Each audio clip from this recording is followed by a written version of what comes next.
Hi everyone, myself Maheshwari. I am the social faculty from Camritz Global School. Today I am going to explain agriculture of class 8. So here Gurupreet, Madhu and Tina, they are walking through the village. They saw the farmer tilling the land. So the farmer said them, he is growing the wheat crop to he added a manure to the soil to make it more fertile. And then he said that wheat has a more price in the market, more value in the market. They will get the good price. So then he said that from the market, this wheat will be transported to the factories to make it bread and the biscuits out of it. So in this transformation process, the plant to the finished product. So from the wheat to we are getting the finished product as the biscuits or the flour.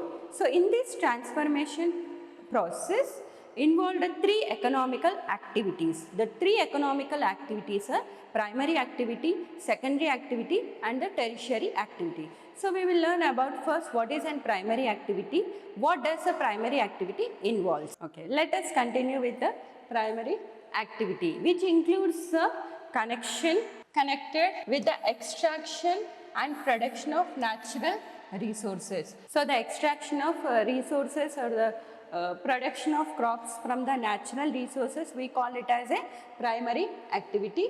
So in primary activity, agricultural, fishing, gathering goods, examples comes under the agricultural sector. So production from the crops comes under the agricultural sector, fishing comes under agricultural sector, and we can say the mining also comes under an agricultural sector because we are extracting minerals from the natural resources. So here we can say that secondary activities. What does the secondary activities involves? The secondary is nothing but the industrial sector.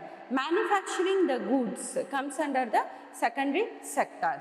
So this secondary sector depends upon the agricultural sector, that is a primary sector, for the raw materials. Suppose if we want to manufacture any product, we need a raw materials. So those raw materials, for those raw materials we have to depend upon the agricultural sector.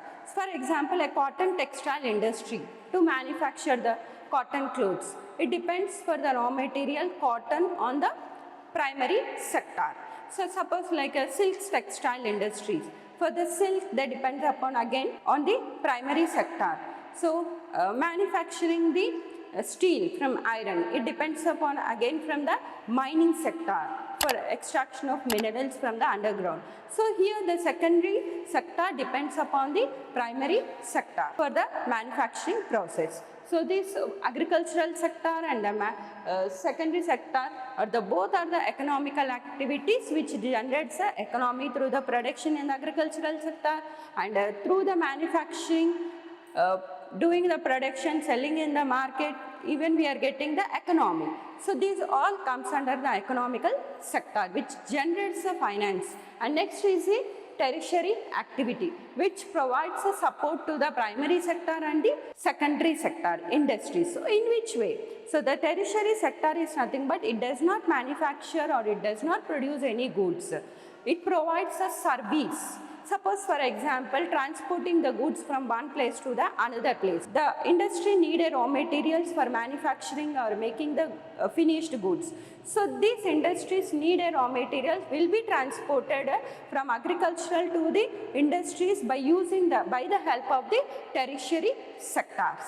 So here not only but that, even the examples of tertiary sectors are trade, exporting the goods from one place to another place, and banking comes under the tertiary sector, finance, insurance and advertising, giving advertisement of products to make their companies popularity. This also comes under the service sector, which is nothing but we call as a tertiary sector. Okay, now we learn some more clearly about the agricultural sector. We know that agricultural sector comes under a primary activity.